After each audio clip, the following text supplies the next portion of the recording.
Congratulations. Thank you, Kirsten. Always excited to have a student athlete, former student athlete, receive this. Just for clarification, I was not here when Lisa was here. Oh, everyone's looking up there. So I guess it's on screen. We missed each other by a year, so when we talk, we did not cross. But I've gotten to know Lisa because exactly like Marcus said, Lisa is always at the games when we're at Chicago. So, Lisa, talk about you're a student athlete here at Creighton. I know some of these student athletes think 2002 was a long time ago. Everyone else in the room knows that really wasn't that long ago. Tell us about how things have changed for a student athlete when you were an athlete here compared to now. Yeah, sure. So I was a walk-on. I knew earlier that I wanted to go to Creighton University than I knew that I wanted to continue playing volleyball. Made a great decision. But yeah, things have changed. We played at Omaha South High School. We had about 3 practice t-shirts that our manager, who was our best friend, had to wash every week so we could wear them. Same lockers I hear, though, we had. We had what we thought was a great new locker room in the old gym. Yeah, things are different, but they're better, and it's great to see they're better. But as we've talked about today, there's still a lot of progress to be made. When you and I spoke, one of the big things you talked about was the importance of finding a community. Talk about what that means to you, and how do you go about, you've lived different places, how do you go about finding that community?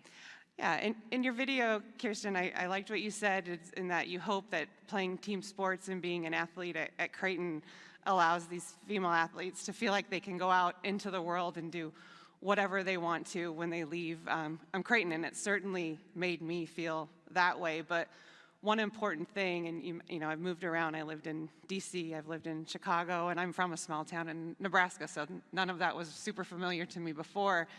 But one thing that's been really important is finding that community, and a lot of it is, you know, I work in Big Four accounting. There's a community there if you find it of like-minded and very diverse people, you know.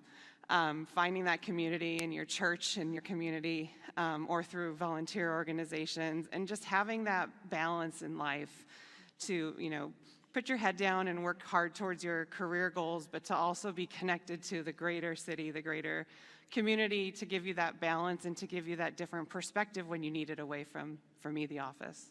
I love that. So as has been talked about several times, she's done some pretty incredible things educationally and professionally. I said to her, standing over there, should I read all the places you graduated from for a 3rd time because everyone else has done that? And she goes, that just means I'm poor, is what she said with that.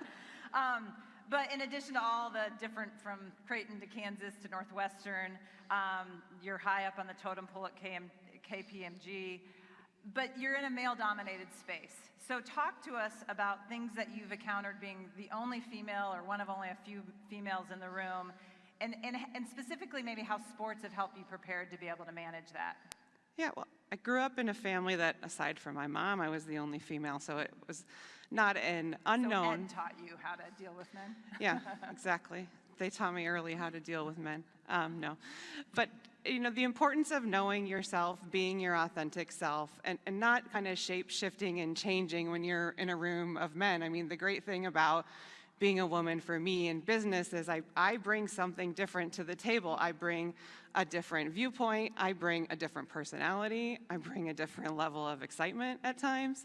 And you can't lose that just because you're trying to mirror the group of men in the room or of clients in the room on the phone. They want to know you as your authentic self, what you bring to the table, the new ideas that you bring by thinking through things a little different and having had different experiences. So for me, that has always been part of who I bring to any situation. I don't know how to be anything but myself, and it's worked out well. And I think the other tip I'd have is make sure those men in the room, whether they're your sponsors who, you know, try to elevate you within your firm, your mentors who you can rely on a more personal level, make sure they're working for you the same way you're working for them to bring you up in the firm. And I've had great mentors, most of whom were men, who've really dedicated their time to making sure, you know, I had every opportunity that men did in the past. That's awesome. So good for our student athletes to hear that. And I think that's a segue to my next question of, you know, if you could give yourself advice 20 years ago, but for the female student athletes sitting in this room, what advice would you have for them? Like on a personal level, stay close to all your teammates. I was talking to some alumni last